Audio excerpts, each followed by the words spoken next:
Okay, see if you can go to the new live. I'm on the new live. And can you hear me? Nope. You can't hear me. Nope. I got the old one. No, you have to go to the new live. Okay. Abby's life on the farm. Do I have volume?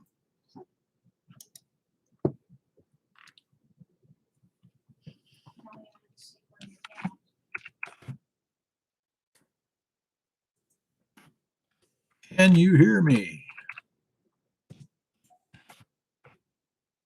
Ah, excellent. I don't know why that is happening now. Every time I go on, I've got to choose the microphone. I've never had to do that before. So something has changed. Well, I'll give a few people, hey, Joe Sereno. Good to have you in the live. Abby's life on the farm. Good to have you in the live. And Will It Grow? Glad you followed over. Looks like there's about 6 people in here, so I'll go ahead and proceed. John, I watched only parts of your last video. I tried to watch it on my phone, and I had a little bit of trouble with it. But you were scouting potato bugs, and I have been doing that for the last week and a half. And so I'm going to start out by kind of explaining my my method of dealing with potato bugs. First, I have 3 different types of potatoes that I planted, and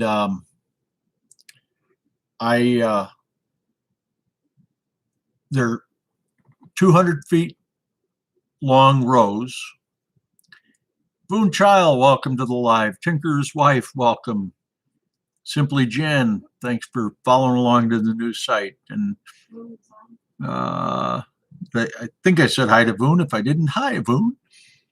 So the potatoes are about 18 inches tall. They're very bushy. It's the best crop of potatoes I've ever had. And the germination was, appears to be almost 100%, except on the purple purple potatoes. The purple potatoes are they germinate poorly, and that's pretty traditional for purple potatoes. I've had trouble in the past with germination on them, or not germination, but tuber production and leaf production. So about a week and a half ago, I was scouting the field, just walking through, looking for weeds. Homestead Aquarius, welcome to the site. Yeah, hit that thumbs up button. That makes a big difference for us. It'll help kick the YouTube algorithm in place. But I was scouting the field and I came across a Colorado potato bug. I immediately got off my tractor, got down, picked it up with my fingers and squished it. Now the problem with squishing potato bugs is you end up getting these stains on your fingers that don't come off very easily. So the way that I tend to deal with them is I prefer to take like a coffee can, put a little diesel oil in the bottom of it, and then just flick the bugs into the can. But it takes a little bit of preparation to do that, and sometimes I'm not good at thinking ahead.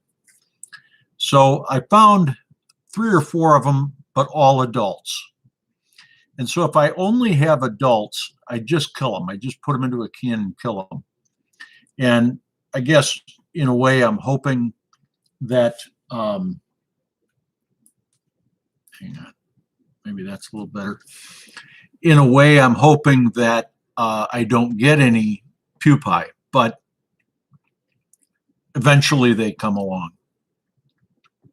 So like I say, the first time I scouted, I got about 5. The next time I scouted, I got about 7. The next time I scouted, I didn't see any. And then the next day, I found pupae. Now, the pupae are the newly hatched larvae of the potato bug. And they look somewhat similar to a booger. That's what I think of when I see them. And you don't really, one of the problems with squishing these guys is that you actually push the eggs out when you squish them. And so with the adults, you're better off putting them in a can. With the pupae, there's just too many of them. I mean, I'll go along and try to get some of them, but I've got 1,600 feet of potatoes, and they're solid like a hedge. You know, it's 8 200-foot rows. So to walk through and crush all of them is really kind of a Herculean task. So what I've done, Her Healthy Homestead, welcome. Steve, welcome. Jeff, good to have you here. Jeff was helping me weed about a week ago. But and Craps for Life, welcome, brother. And that's literal. He's my brother-in-law. But as soon as I start to see the pupae or the larvae, then I know I have to spray them. Now, some years I use carbaryl, better known as 7, but I like imidacloprid better for the potato bugs. I think it does a better job. And if I get out of control at all, then I'll use abamectin. And but I some of the stuff gets pretty expensive, and abamectin's a little bit more hazardous, I suppose. But Mackenzie Lindstrom, welcome to the live. Thank you for coming. Jendera, welcome to the live. I think I'm catching anybody. If I skip over you, it's because I'm a jerk. No, it's because I didn't notice you. The one thing about the potato bug, the adult bug will do no damage to the plant. They are really not interested in the plant except for the ability to lay their eggs. Gardening done all wrong. Welcome to the live. And so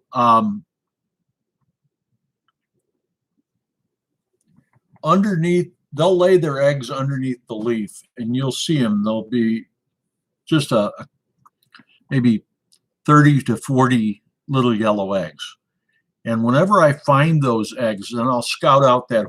I'll try to turn as many leaves over as I can.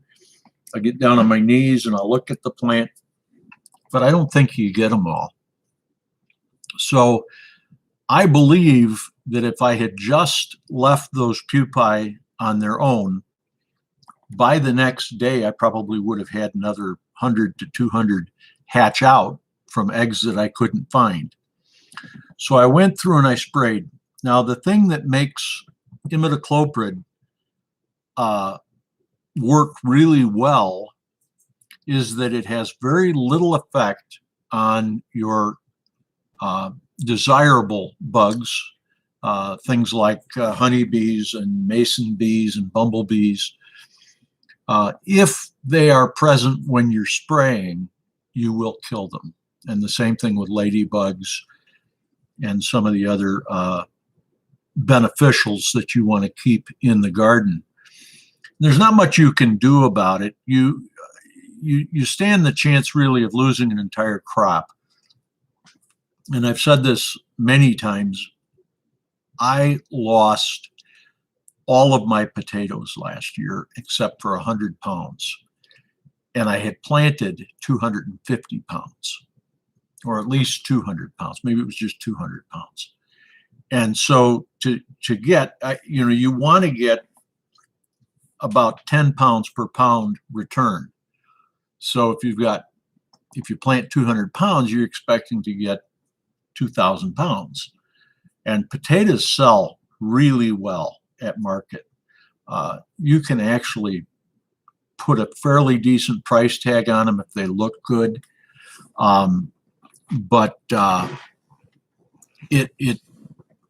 whenever you talk to somebody, they say, well, potatoes are so easy to grow. And that's true. If you're growing, a 5-gallon bucket and you're going to grow potatoes in it, or if you build a potato box, they're easy to grow. They grow well. but the more you have, the more critters you bring in, the more potato bugs you're going to bring in. And, you know, they say rotate your potato crop from year to year to a different place. And I do, but the potato garden takes up about 70 feet of my garden. So 70 by 200. And they want you to separate your potatoes, your rotational separation from one year to the next. They want 300 feet. So my entire garden is just over 300 feet. It's about 310 feet. So there's no way I can get the kind of separation that I need at this point. Now, if Mama Goose lets me buy 5 more acres somewhere, then maybe we can rotate further away. But yeah, we lost a lot of potatoes. If you turn that into dollars, we sell our potatoes for what, $2 a pound or $1.50 a pound? $2 a pound for the Kennebecks and for the Pontiac Reds. Now, last year, the one that did do well was the golds, the Yukon Gold, and that is a pre-buttered potato. So it really does well. We've never had a lot of success growing purple potatoes. It's my first week on the new teeth. You got to cut me some slack. And I think the purple potatoes, I don't think that they do as well in our climate. They come from a more arid climate, cooler temperatures, but longer temperatures. And so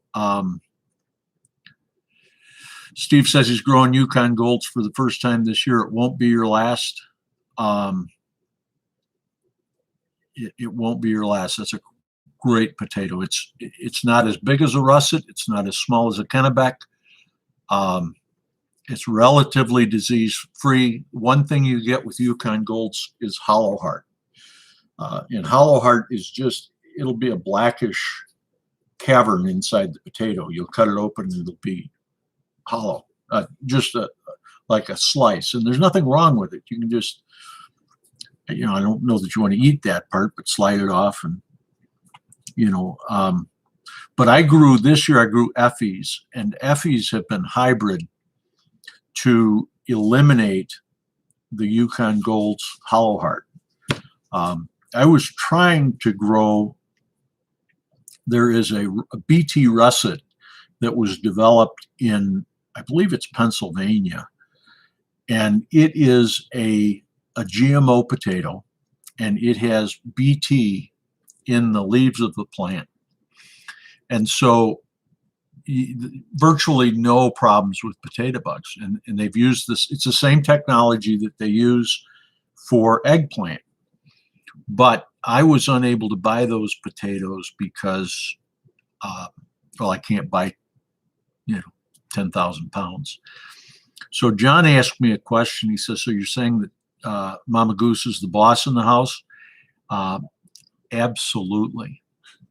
There is no question. If Mama ain't happy, ain't nobody happy. So, yep. So Tinker's wife asked, is that discoloration, oxidation of the flesh? So inside the potato, yeah, that's going to be oxidation caused by, you don't see any outside opening. It seems like it's just inside the potato, but there is oxygen getting in there, and it, just like you set a potato out on a table, it's going to turn brown and it's going to skin over.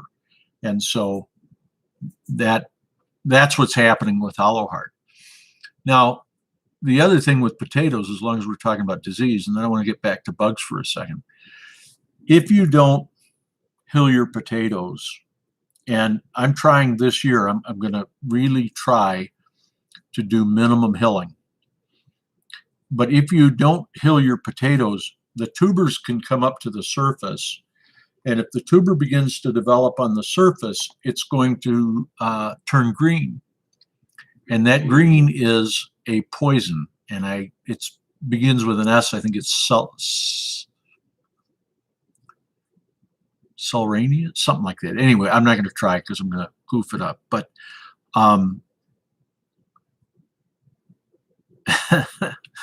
Jandera says, oh, Chicken Johnny and Mother Goose being in charge will be the topic of the next Will It Grow shout out. You're probably right. He's probably going to hit me on that. But you know what? I'm old fashioned. I make all the decisions in this house. And then Sandy gives them thumbs up or thumbs down.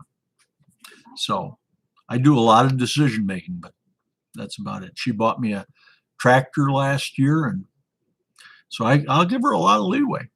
That's all right. She's doing a lot better, by the way. She had surgery a couple of week ago, and she's doing much better. So,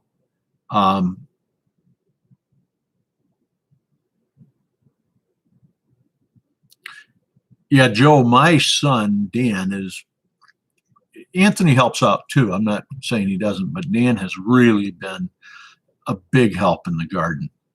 So one of the things is solanine. That's what it is. I just couldn't think of it. Thank you, Tinkerer's wife.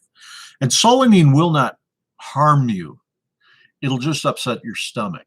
And if you have an aversion to nightshade, it is the solanine that's bad for you. So if you have an aversion to nightshade, it will increase arthritis and things like that. So I don't really want to eat green potatoes. Vineyard Chicks, welcome to the live. It was good seeing you over at Believe on the Cross the other night. I appreciate you coming out to support me there. I will be speaking again this Saturday at 7 o'clock Central Time, 8 o'clock Eastern Time at Believe on the Cross. I'm going to be talking about human suffering and why God allows it and maybe even created it. But when you spray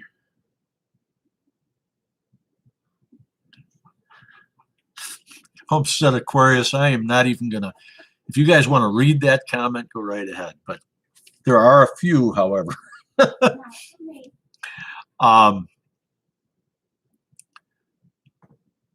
Thank you, Vineyard Chicks. I appreciate it. So when you spray with, Jeff, you're the man. When you spray with imidacloprid, like I started to say, it doesn't really harm the beneficials unless they're there when you spray them. If you spray it on them, they're probably not going to make it. But if you spray in the evening and, about an hour before the sun goes completely down so you can see what you're doing. But if you spray in the evening, all the honeybees have gone, all the mason bees have gone, all the bumblebees have gone, and even the potato bugs have gone. But what you're doing is you're spraying that plant, and the imidacloprid is systemic, so it gets sucked up by the stems of the plant, and then the potato bugs eat the leaves, leaf miners eat the leaves, and they die, and that's a great thing. But as far as we can tell, and there is some disagreement among plant scientists, but as far as we can tell, the imidacloprid does not make it into the pollen or even into the flower itself. And so they don't really think it's going to kill a lot of honeybees or mason bees or bumblebees. And the other thing is, because of the way it works, they die before they would make it back to their hive. In fact, the way that imidacloprid works is they chew, the insect will chew on the plant, that puts the poison into the insect, and then what happens is they forget to eat. It works on their head, and they forget to eat, and they forget how to get home, and so they don't bring it back into the hive. However, imidacloprid is also one of the best things for killing the mites that get into the hives. I think I mentioned that once before. And so it may actually keep the honeybees alive. Honeybees are not indigenous to the United States, so there's a lot of things that they fight over, or that they die over, I should say. And Jan, I had seen your question earlier. You said, why are the purple potatoes so difficult? And I think that the purple potatoes have been less hybrid. It's relatively new to see purple potatoes at the farmer's market, maybe in the last 5 or 6, 10 years, maybe. And, you used to have to really search around to get purple potatoes. Now you can buy them at Home Depot, but they haven't been real popular. And so I don't think there's been a lot of hybriding done so that they will do well in this climate. A couple of years ago, I did a purple potato that did fairly well, but it was almost completely white on the inside. It had kind of a dark purplish skin, but when you cut it open, it was just sort of off-white blue. But the mollies, the magic molly potatoes, they're brilliant blue on the inside from what I've seen. I haven't grown them. This is the first year. So, okay, Sandy's saying something might motivate me. Uh-oh. Jeff, you pushed too hard on the tractor. No, read what I said. Uh-oh. I can't go back up to that.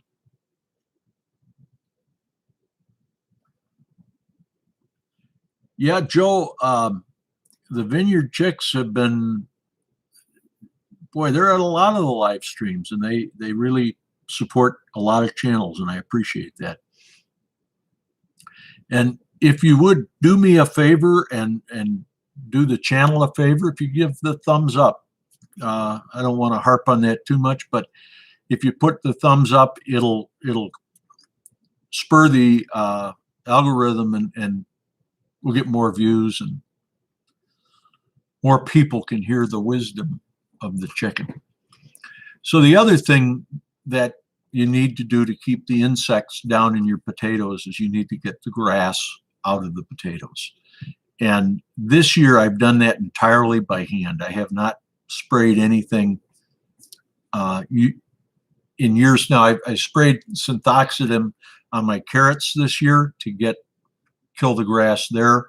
I don't know what went wrong there. I don't know if I had some grass seed that got mixed in, but I planted a raised bed and I got tons of grass. So I sprayed it with imidacloprid. I don't think that's going to bother the carrots according to the Midwest Growers Guide. That's okay, but it is a 60-day harvest after that, so I have to be careful that I mark that down and I don't harvest those carrots in 60 days, because as I said, a lot of these things are systemic, and they will make it into the plant. Now, not supposed to with carrots, but they want a 60-day harvest interval. It's the same thing with beets. I think all root crops, turnips, rutabagas. Does anybody in the live, Homestead Aquarius has a question. Homestead Aquarius, are the colorful potatoes naturally occurring, or were they created over time?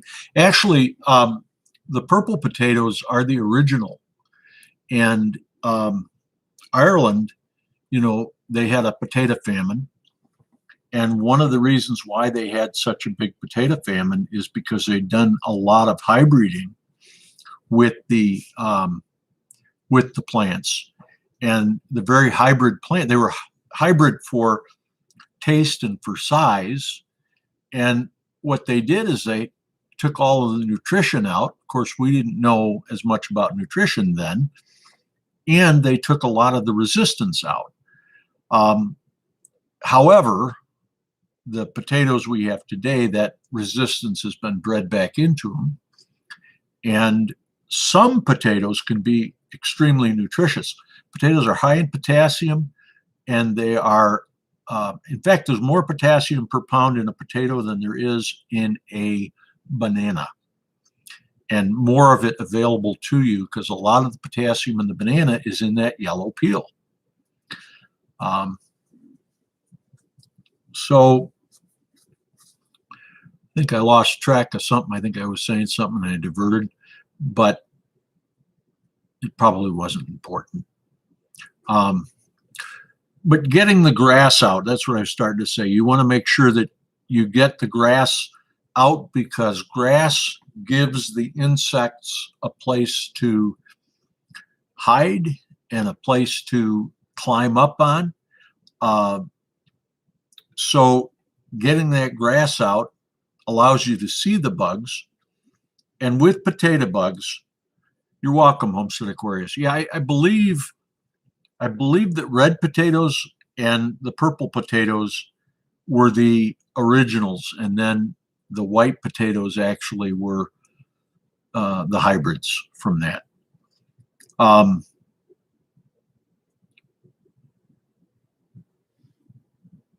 But as you're scouting your potatoes, look under the leaves for eggs and look all around. And the first adult beetle you see needs to die, and every one of them after that. You know, in the Garden of Eden, before man sinned, there were no predator bugs. But that all came because of sin. And God said that we are to have dominion over the garden. In other words, it's our responsibility to decide who gets into the garden and who doesn't. So I have a gopher, and I kind of like gophers. We used to play with chipmunks. They're about the same thing. But that gopher is not going to make it through the next week. I'm going to try to live trap it. And if I can't live trap it, I'm going to put a gopher spring down in the hole, and that'll be it. We've tried the cayenne pepper and a few other things, and it doesn't seem to be working. So.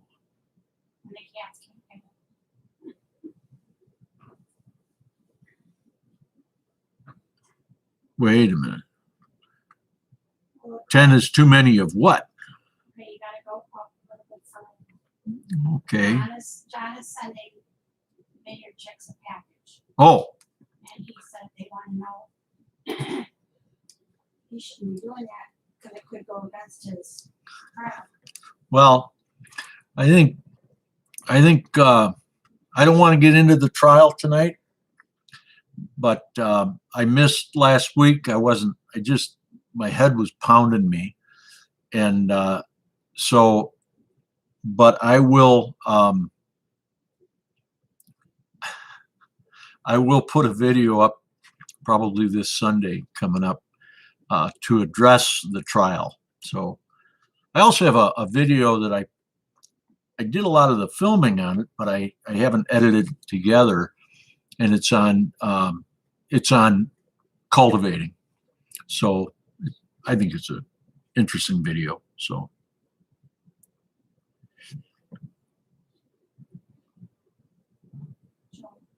yeah, I'm reading that now. Yeah, Joe, that's interesting that you've got a recipe for banana peel burgers, and they were good. So when the banana peel turns brown, that's the potassium going back into the pulp. And I don't really know how the seed develops in a banana, but it's got to be there somewhere. So I've never really followed that because I can't grow bananas here. Bob grows bananas. He might have some answers for you. But the problem with the potassium in the banana peel is that it's not in a form that's very available. Like if you bury banana peels, you really need to compost them and then put them out. But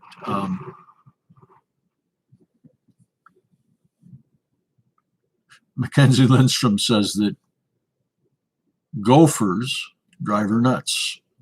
Yeah, Caddyshack. I think of that every time I go after the gopher. But you know, the gophers we have are only this big, and it's I think they call it a 7-stripe gopher.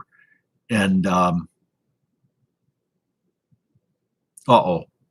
John says that I should hold off on my video because his coming out Saturday is going to rock my whole defense. Well, it'll be interesting.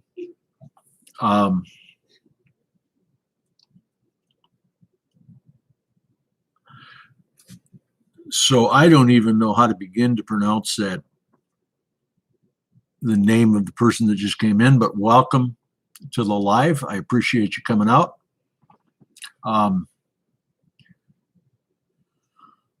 John, you know, you're going to learn one of these days that you messed with the vineyard chicks, and that means you messed with Chicken Johnny. So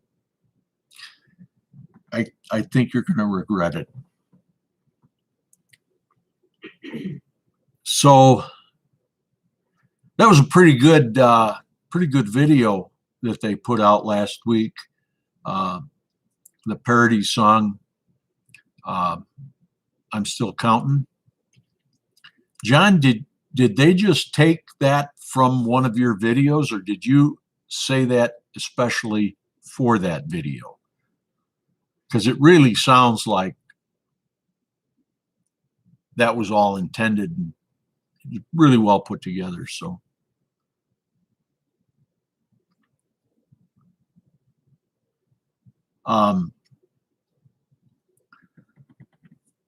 so that's pretty much what I got on potatoes.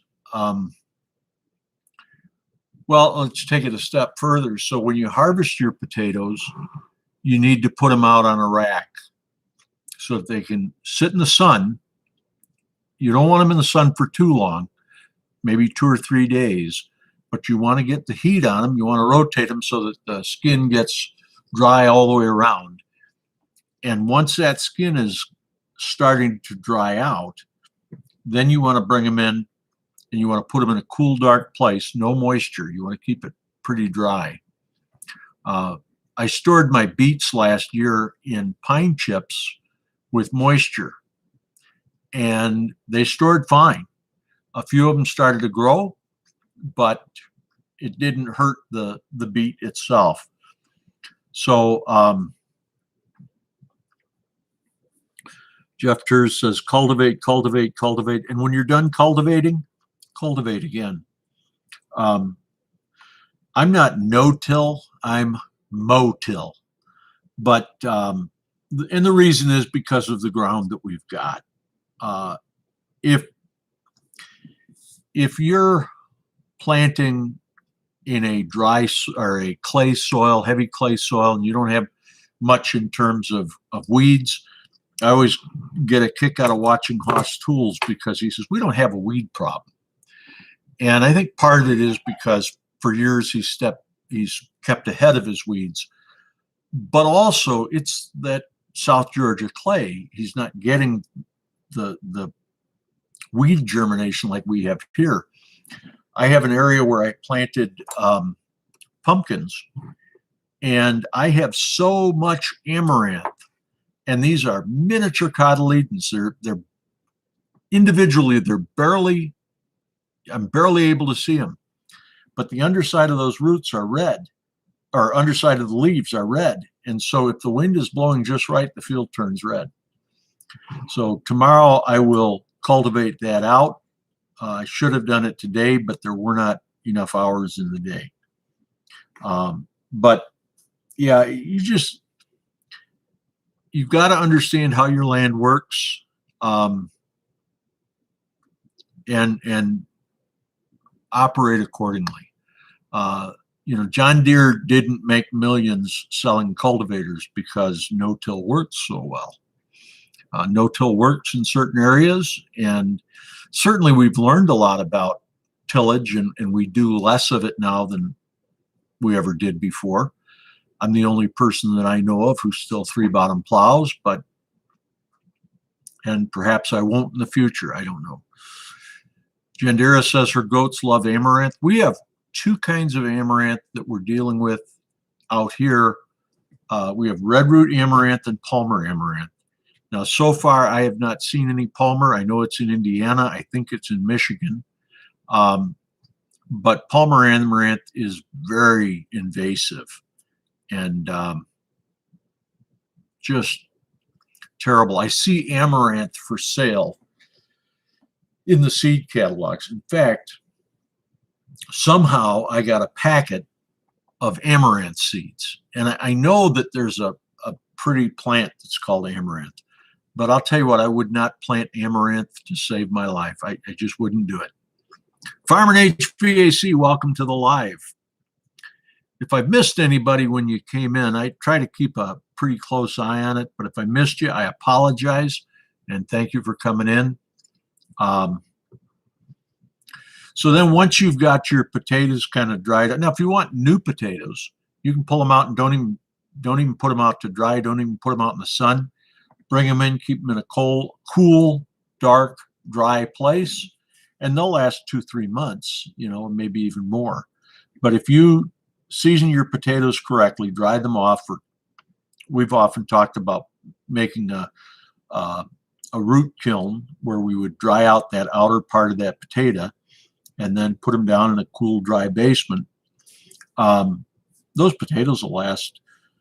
We've never gotten them to last more than, say, 8 or 9 months. But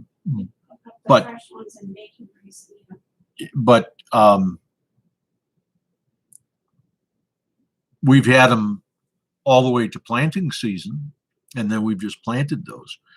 But yeah, somebody said something about bacon grease. That's my favorite. Oh, Sandy said it. Okay. Cooking them in bacon grease.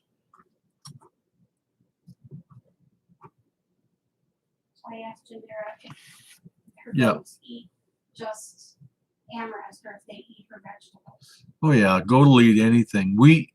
I traded back in 2003.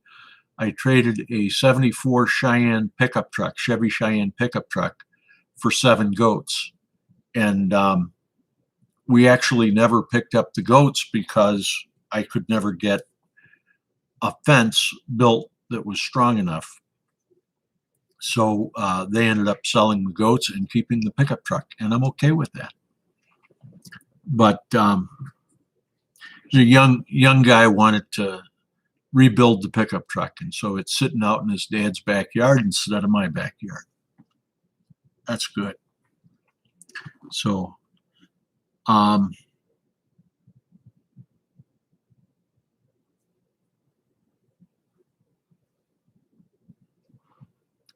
Bunky's shopping for hats on Amazon. I think I know why. So let's see.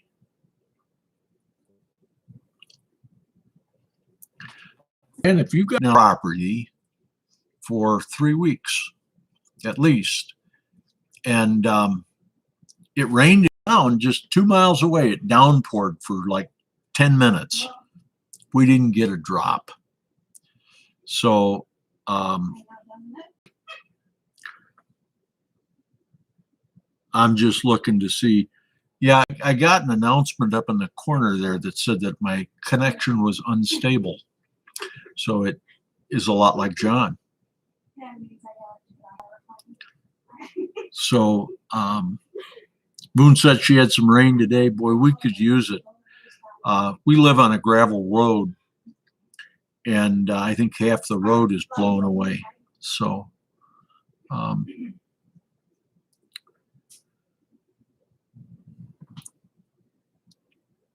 no, John, you can't do that. I said you were unstable. You can't turn around and say that I'm unstable. Think of your own stuff. Come up with your own humor. Yeah.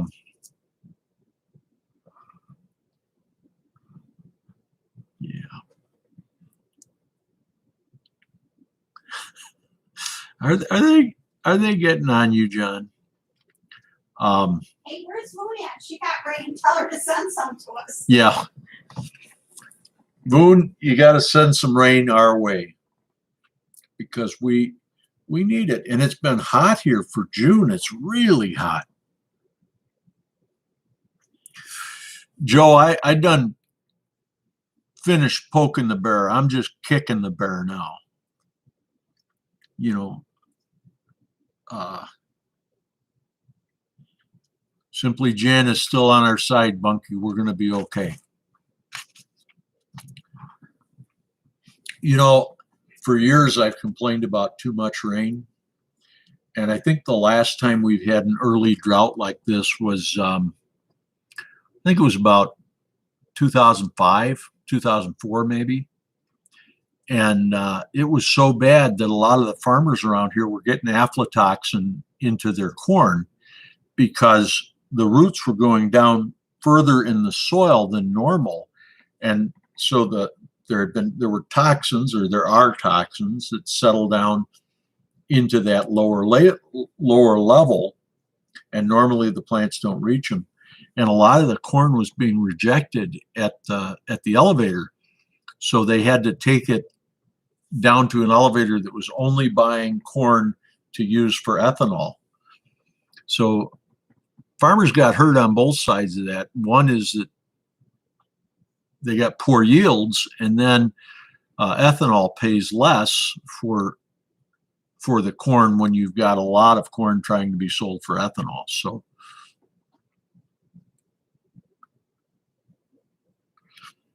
Vineyard Chick says they had rain the last 2 days. Biggest rainbow I've ever seen. Took a picture. It was very pretty. Well, I'm happy for you that you got rain. I am. But I really like some of it. It's at a certain point, you can't put enough water on the field. There comes a point at which that water just starts going down through the soil. But I didn't plant my winter squash yet, and I got a little bit of time.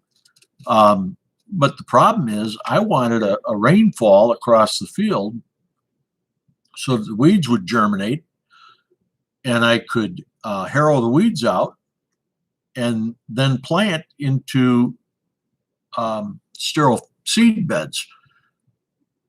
But that's not happening. I'm going to plant this weekend, whether we get rain or not. And they're not calling for rain. We got about a 70% chance of rain on either Saturday or Sunday. And then they're not calling for rain for at least 2 more weeks. So I'm actually concerned that if I water too much, my well's going to dry up. So Tinker's wife, you take care. Thank you for stopping by. Again, I'll be preaching on Saturday night at the Believe on the Cross channel. And I'm probably going to head over there after we get done here and watch the live that just took place because I'm missing it. But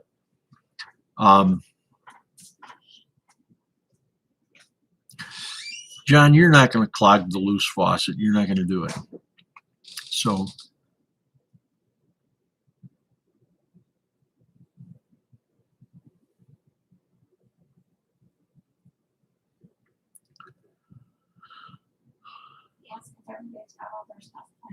well, how about you, John? Are you done planting? And the rest of you, is everybody else pretty much done? Well, with their early planting anyway. I know a lot of you have a long enough season that you'll do fall planting. We'll probably plant another 100 cabbage and 50 more broccoli or something like that. But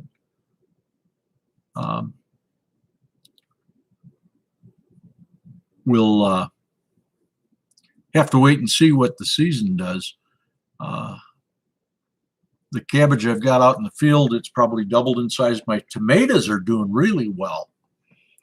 We planted some big boy tomatoes and some best boy tomatoes, and I've got several other varieties. So Will It Grow says he's done for summer planting. My peppers are doing pretty well, but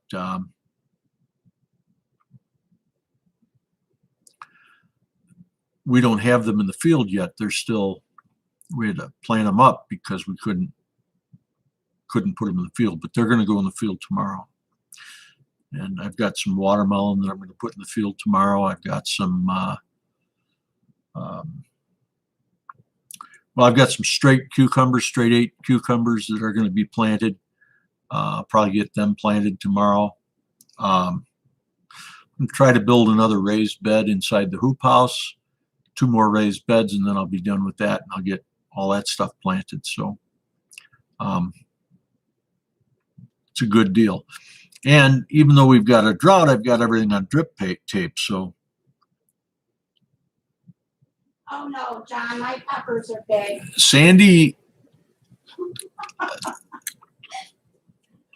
has okayed the big pepper this year. We've actually, John, I've got one growing, it's the pepper's probably 10 inches already. But, I don't want to talk about that because I don't want to make you feel bad.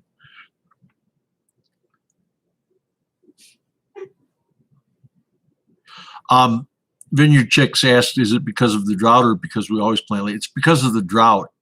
I was hoping we'd get rain, and that would be able to, then I'd be able to germinate all those weeds and take care of them. But at this point, I'm just going to plant. This isn't really terribly late for us. I planted later than this, but Jeff Turs says he's almost done planting. He just has to sneak into my field and toss out some more purslane. Jeff, go right ahead because I won't notice it. There's plenty of purslane, and that's come early this year, really early this year. So,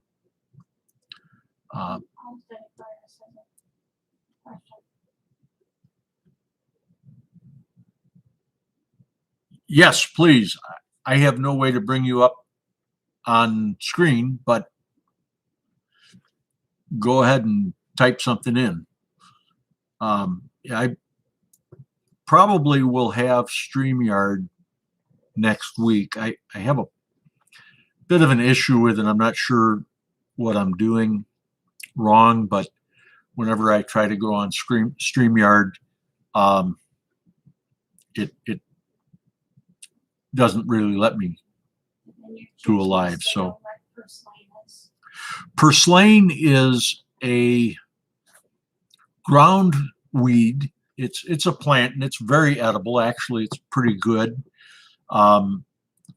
We sell, well, I have sold some purslane to some of the Latino people in our community because it's used a lot in Mexico as a, I think they use it like as a, when they cook pork. And I'm not sure exactly how that works, but people put it on salad. They eat it raw, and it's a succulent, and it will grow anywhere where there's bare ground. And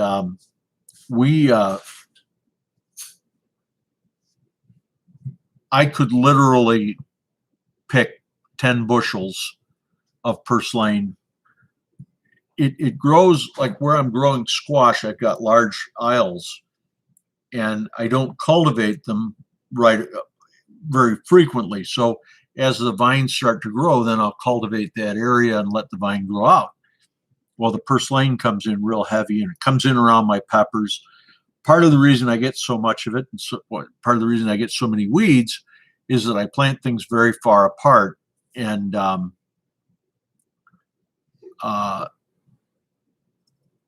that gives me a lot of room for weeds to grow. Joe asks, did I try it? I've eaten it raw, and I had it, I think when we had a joint service between the Spanish congregation and our congregation, I think that purslane was one of the things that they had on pork. Now, I might be wrong about that, but that's what I thought it was. And How do you cook it? I have no idea how you cook it. I think that that's what they did. Joe, you got to make a video on how to cook purslane or how to prepare purslane, and then I will eat it. I will try it. In fact, it is pretty rich in, I think it's, there's antioxidants and stuff like that, but there was something in purslane that was really good for you. If it was maybe vitamin D, anything green is going to have vitamin D, I would think. So,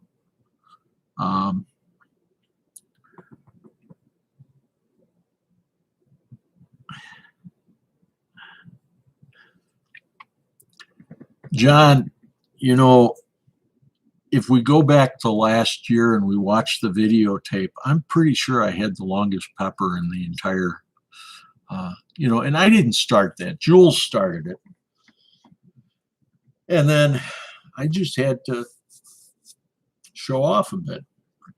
We aren't growing as many peppers this year as we did last year. In fact, we're not growing any hot peppers at all. I had some cayennes, and I think the frost got them. I put them out in the hoop house, and then we had that late frost, and there's still some there. I might try to plant a few, but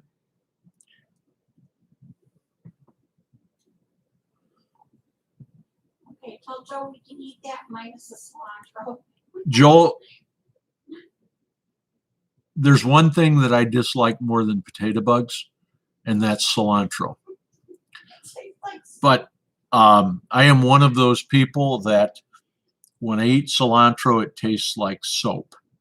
So one of my favorite places to eat in our old neighborhood was a place where they made a 2-pound burrito. And I had him make it without cilantro. And the guy didn't like doing that because he had everything all prepared when you got there. But I don't know, he had pity on me, and so he made them without cilantro, and then pretty soon he had it on the menu with or without cilantro. So apparently other people felt the same way. Okay, so new Gladiator, this is via Homestead Aquarius, new Gladiator Challenge about to come out. For anyone that is sharing food with others, not selling, keep track of your weight of shared produce. It will come in handy. Well, very good. So if you're sharing with friends, neighbors, relatives, customers who trade you for money, no, I guess not them, but so you can't sell it, but you can give it away and keep track of that. And I'm sure that Robert will give us more information on that in upcoming releases.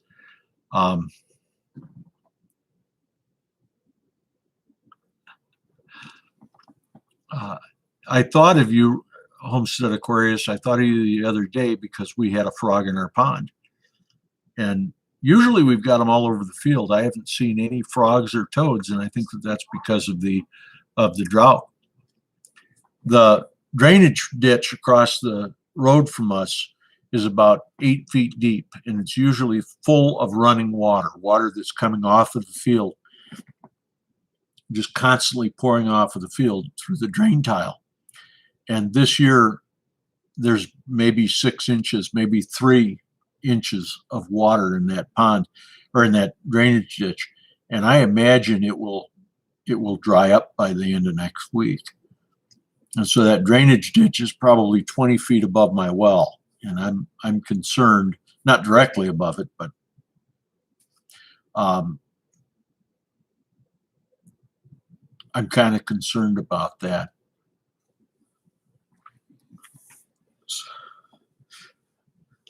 Yes, John, how is Australian shallots? Oh, John, how are your Australian shallots? The long ones that I sent you. I know you got them planted, but are they coming along okay? Let's see.